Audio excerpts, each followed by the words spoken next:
Մենք ամբողջ անձնակազմով այսօր եկել ենք, փորձում ենք նախարարին տեսնել, որովհետև մեր տնօրենին անհիմն մեղադրանք է առաջադրվել, ազատվել է նա աշխատանքից և պատճառաբանվել է որպես հիմք ընդունել այն փաստը, որ մեր տնօրենը քաղաքական զսպվածություն չի ցուցաբերել։ Նախ կուզենայինք հասկանալ ինչ է նշանակում քաղաքական զսպվածություն, ասած է, եթե դպրոցում բացարձակ կրթական ոլորտի քննարկումներից բացի ուրիշ որևէ խոսակցություն տեղի չի ունենում, առավել ևս մեր տնօրենի մասնակցությամբ, չգիտեմ, ես դպրոցում աշխատում եմ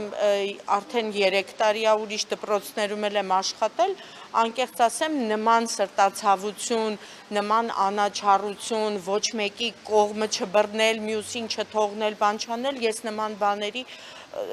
ականատես չեմ եղել այս դպրոցում ամեն դեպքում, չգիտեմ, սա իմ սուբյեկտիվ կարծիքն է։